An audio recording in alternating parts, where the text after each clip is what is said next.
নারী নাই, শিশু নাই, হাসপাতাল নাই, স্কুল নাই, কলেজ নাই, এমন কোনো প্রতিষ্ঠান নাই যেখানে বোমা হামলা হয় নাই। মুখোমুখি বসলেন ফিলিস্তিনের প্রেসিডেন্ট মাহমুদ আব্বাস ও যুক্তরাজ্যের সাবেক প্রধানমন্ত্রী টনি ব্লেয়ার। বৈঠক শেষে সাংবাদিকদের সামনে এসে আব্বাস যে মন্তব্য করলেন তা শুধু মিডিয়ায় নয়, পুরো ফিলিস্তিনি জাতির হৃদয়ে ধাক্কা দিয়েছে। তিনি বলেছেন, হামাসকে অবশ্যই তাদের অস্ত্র ফিলিস্তিনি কর্তৃপক্ষের কাছে সমর্পণ করতে হবে। সেই হামাস যারা গাজার রক্তাক্ত ভূখণ্ডে জীবন দিয়ে প্রতিরোধ চালিয়ে যাচ্ছে, সেই সংগঠনের কাছে অস্ত্র সমর্পণ দাবি করলেন তিনি। এইবার খোদ ফিলিস্তিনের প্রেসিডেন্ট মাহমুদ আব্বাস হামাসের বিপক্ষে অবস্থান নিছে। বিষয়টা কি চিন্তার বিষয় না?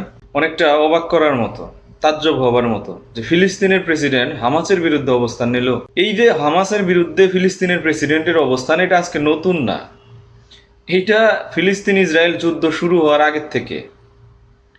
এটা আপনারা অনেকেই মানতে চান নাই একটা সময়, যখন আমি প্রথম একটা ভিডিও বানাইছিলাম এই আপনার ইসরায়েল ফিলিস্তিন আর হামাসের যে সম্পর্ক, দ্বন্দ্বের কারণ, এগুলো নিয়ে। তখন আপনারা আমাকে অনেকেই ইসরায়েলের দালাল বলছিলেন, কিন্তু আসলে সত্য একটা সময় সামনে আসে এবং নির্মমভাবেই আসে। সেটার প্রমাণ আজকে পাওয়া গেল। ফিলিস্তিনের প্রেসিডেন্ট মাহমুদ আব্বাস আমেরিকার সাবেক প্রেসিডেন্ট টনি ব্লেয়ারের সাথে একটা মিটিং করছেন। সেই মিটিং শেষে তিনি তার বক্তব্যে বলছেন যে হামাসকে ফিলিস্তিনি কর্তৃপক্ষের কাছে তাদের অস্ত্র সমর্পণ করা উচিত, এবং তারা যদি ফিলিস্তিনের চিরাচরিত যেই রাজনৈতিক ধারা আছে সেই ধারার সাথে যুক্ত হতে চায়, তাহলে তাদের অবশ্যই ফিলিস্তিনের নিয়ম নীতি শৃঙ্খলা মেনে চলতে হবে।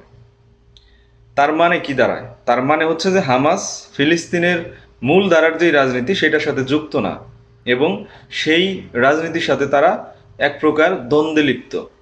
এই দ্বন্দ্বটা তো আজকের নতুন না। ফিলিস্তিন যেটা মূল ফিলিস্তিন, পুরা ফিলিস্তিন, সেইটার দায়িত্ব বা সেটার নিয়ন্ত্রণ এই যে মাহমুদ আব্বাস এদের হাতে। শুধুমাত্র পশ্চিম তীর গাজার নিয়ন্ত্রণ হামাসের হাতে। তারা কিন্তু নির্বাচনে অংশগ্রহণ করছে, নির্বাচিত হয়ে তারপরে আপনার গাজা পশ্চিম তীরের নিয়ন্ত্রণ নিছে, এবং সেখানে তারা তাদের মতো করে শাসন কাঠামো নির্মাণ করছে, সেইখানে তারা তাদের মতো করে পরিচালিত করে। ফিলিস্তিন আর গাজা একই রাষ্ট্র হইলেও গাজা টোটালি আলাদাভাবে নিয়ন্ত্রিত হয়। সেখানে ফিলিস্তিনের প্রেসিডেন্ট বা ফিলিস্তিন সরকারের তেমন কোনো প্রভাব নাই।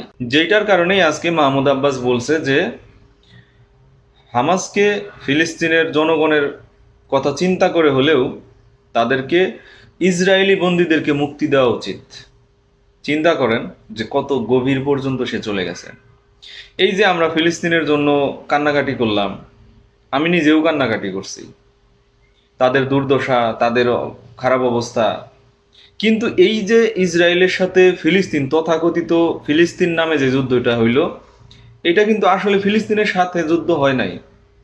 যুদ্ধটা হয়েছে গাজার সাথে, মূলত গাজার সাথে।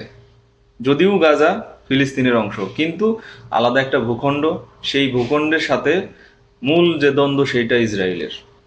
যত আক্রোশ সেইটা গাজার উপরে। ফিলিস্তিনের প্রেসিডেন্ট, ফিলিস্তিনের প্রধানমন্ত্রী তারা কিন্তু আরামায়েশে ঘুমাইছে, খাইছে, সব কিছু করছে।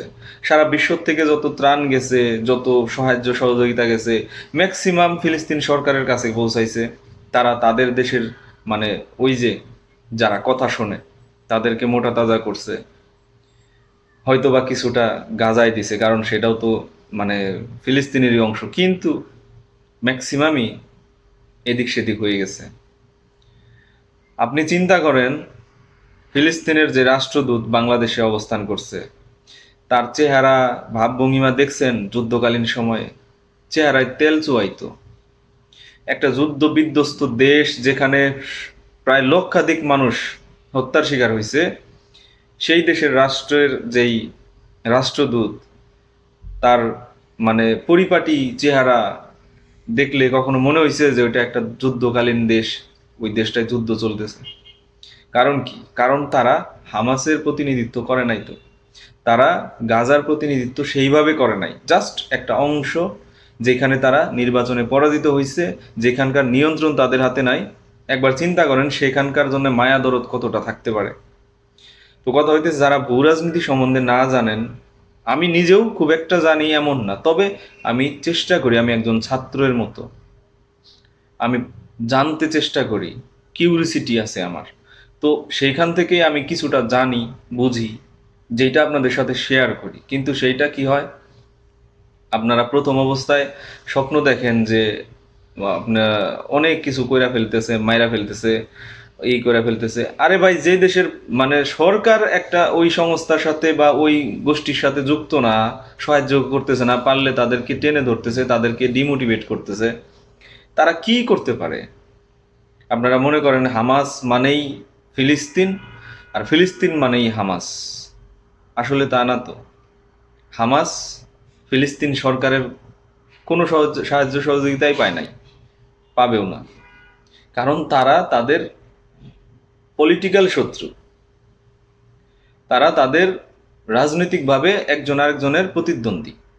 তারা কি করে এত সাহায্য সহযোগিতা পায় বোঝেন? তো কথা হইতেছে যে রিয়েলিটিটা বোঝেন। ভিডিও গেমসের ভিডিও দেখে আনন্দ নিয়ে ঘুমাইতে যায়েন না। মুসলিম সমাজের আজকে এই করুণ পরিণতির কারণ হইতেছে যে আমরা ফেক জিনিস পছন্দ করি। সেটা তৃপ্তি দেয়, হোক সত্য হোক মিথ্যা, কিন্তু তৃপ্তি পাই আমরা ফেক জিনিস দেখে। যে হামাস মেরে ফেলতেছে, ইসরায়েলের হুতায় ফেলতেছে, আসলে কি হয়েছে জানেন? পুরা গাজা উপত্যকা পশ্চিম তীর একদম মাটির সাথে মিশাই দেওয়া হয়েছে। 2/3 মানুষ হত্যা করে ফেলা হয়েছে। নারী নাই, শিশু নাই, হাসপাতাল নাই, স্কুল নাই, কলেজ নাই, এমন কোনো প্রতিষ্ঠান নাই যেখানে বোমা হামলা হয় নাই। তো এরকম একটা সিচুয়েশন যেই দেশের, যেই অঞ্চলের, সেই অঞ্চলের যারা নিয়ন্ত্রক, তাদেরকে সেই ফিলিস্তিনের প্রেসিডেন্ট বলতেছে যে একদম খোলা নির্দেশ বলা চলে যে অস্ত্র জমা দেন, আপনাদের যুদ্ধ করা লাগবে না। মানে সারমর্ম এটাই দাঁড়ায় আর কি।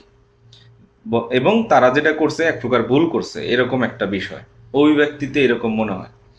তো কথা হইতেছে যে এতটা টানপোড়েন যেইখানে, সেইখানে আমরা এত দূর থেকে সেটারে এত বেশি কোমল মনে করি, এত বেশি মানে আবেগপ্রবণ হয়ে যায়।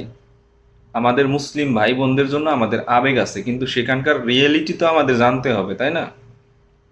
যে আমরা তাদের জন্য কাঁদতেছি, পুড়তেছি, জ্বলতেছি, কিন্তু যেখানে ওই দেশের রাষ্ট্রপ্রধান বা রাষ্ট্রের যে দায়িত্ব সেটা তারা পালন করতেছে না।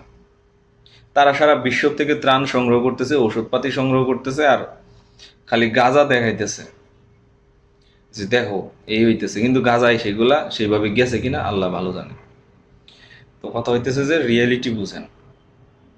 রিয়েলিটি যদি না বোঝেন, তাহলে ভিডিও গেমসের ভিডিও দেখে তৃপ্তি পাবেন। এর বাইরে বাস্তবতায় আমরা মায়ের খাইতে থাকবো, হারতে থাকবো। খোঁজখবর নেন, পড়াশোনা করেন। আমি নিজে চেষ্টা করি, হয়তো বা পারি না সেইভাবে, তারপরেও চেষ্টা করি।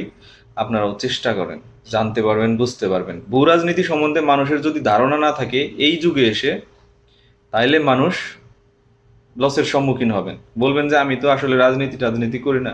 রাজনীতি করা লাগবে না, আপনার জানতে হবে। আপনার নিজের প্রয়োজনে জানতে হবে, আপনার সন্তানের প্রয়োজনে জানতে হবে।